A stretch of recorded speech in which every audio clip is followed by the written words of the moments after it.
கிறிஸ்துவுக்குள் மிக பிரியமானவர்களே, இயேசு கிறிஸ்துவின் இனிதான நாமத்தினாலே உங்கள் ஒவ்வொரு வாழ்த்துவதிலே மிக்க மகிழ்ச்சி அடைகிறேன்.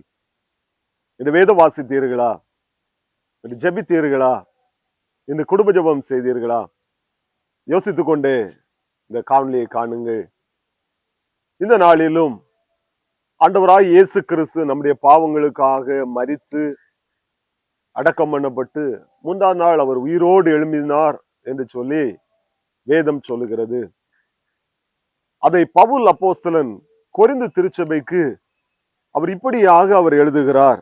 1 கொரிந்தியர் 15ஆம் அதிகாரம் 20ஆம் வசனத்திலே நான் வாசித்து பார்க்கும் பொழுது, கிறிஸ்துவோ மரித்தோரிலிருந்து எழுந்து நித்திரை அடைந்தவர்களில் முதற் பலனானார் என்று சொல்லி அவர் எழுதுகிறார். இந்த நாளிலும் நாம் தியானிக்கிற செய்தியின் தலைப்பானது உயிர்த்தெழுதலின் நம்பிக்கை என்கிற தலைப்பை நாம் தியானிக்க போகிறோம். பவுல் கொரிந்து திருச்சபைக்கு இப்படியாக அவர் சொல்லுகிறார். இயேசு கிறிஸ்து அவர் மரித்தோரிலிருந்து எழுந்து அவர் முதற் பலனாய் மாறியிருக்கிறார். காரணம் என்ன? உயிர்த்தெழுதல் உண்டு என்பதை அவர் அங்கே நிரூபிப்பதை நாம் பார்க்கிறோம். கொரிந்து திருச்சபையிலே உயிர்த்தெழுதல் என்பது கிடையாது என்கிற நம்பிக்கையிலே அநேகர் வாழ்ந்து கொண்டிருந்தார்கள்.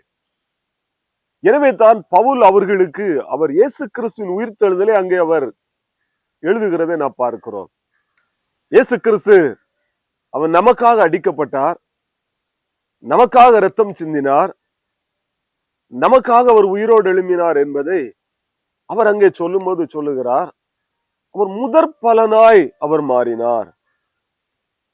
இயேசு கிறிஸ்து அவர் உயிர்த்தெழுந்தார். அவரை விசுவாசிக்கிறவர்களும் உயிர்த்தெழுவார்கள். அதற்கு முன்பாக முதலாவதாக அவர் உயிர்த்தெழுந்திருக்கிறார். எனவே உயிர்த்தெழுதல் என்பது உண்டு என்று சொல்லி பவுல் இங்கே சாதிக்கிறதை நாம் பார்க்கிறோம். அதற்கு ஒரு உதாரணமாகவும் சில காரியங்களை அவர் அங்கே காண்பிக்கிறதை நாம் பார்க்கிறோம். பாருங்கள், அதே 1 கொரிந்தியர் 15ஆம் அதிகாரம் 35ஆம் வசனம் முதல் நான் வாசித்து பார்ப்போம் என்று சொன்னால் அங்கே சொல்லப்பட்டிருக்கிறது. ஆகிலும் மரித்தோர் எப்படி உயிர்த்தெழுந்திருப்பார்கள், எப்படிப்பட்ட சரீரத்தோட வருவார்கள் என்று ஒருவன் சொல்வானாகில், புத்தியினனே, நீ விதைக்கிற விதை செத்தால் ஒழிய உயிர்ப்பிக்க மாட்டாதே. நீ விதைக்கிற போது இனி உண்டாகும் மேனிய விதையாமல் கோதுமை அல்லது மற்றொரு தானியத்தினுடைய வெறும் விதையே விதைக்கிறாய்.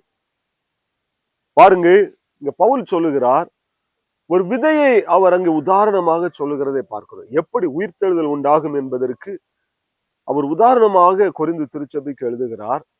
ஒரு கோதுமையை, இல்லை என்று சொன்னால் ஒரு நெல் மணியை நீங்கள் விதைக்கிறீர்கள் வயல் நிலத்திலே.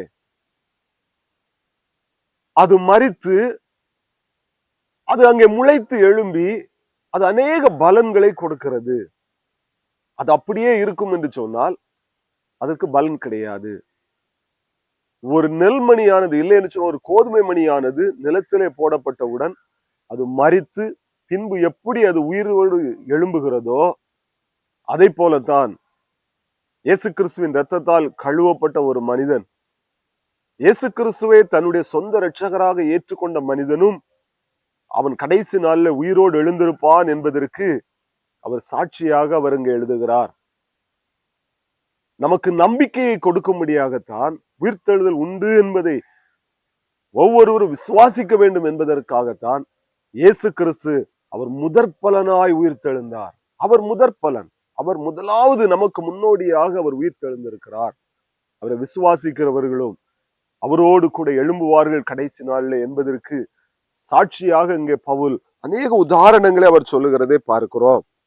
அது மாத்திரமல்ல, 1 கொரிந்தியர் 15ஆம் அதிகாரம் 42ஆம் வசனத்திலே அவர் சொல்லுகிறார், மரித்தோரின் உயிர்த்தெழுதலும் அப்படியே இருக்கும். அழிவுள்ளதாய் விதைக்கப்படும், அழிவுள்ளதாய் எழுந்திருக்கும். கனவீனம் உள்ளதாய் விதைக்கப்படும், மகிமை உள்ளதாய் எழுந்திருக்கும். பலவீனம் உள்ளதாய் விதைக்கப்படும், பலம் உள்ளதாய் எழுந்திருக்கும். ஜென்ம சரீரம் விதைக்கப்படும், ஆவிக்குரிய சரீரம் எழுந்திருக்கும். ஜென்ம சரீரமும் உண்டு, ஆவிக்குரிய சரீரமும் உண்டு என்று சொல்லி அவர் இங்கே எழுதுகிறதை நாம் பார்க்கிறோம்.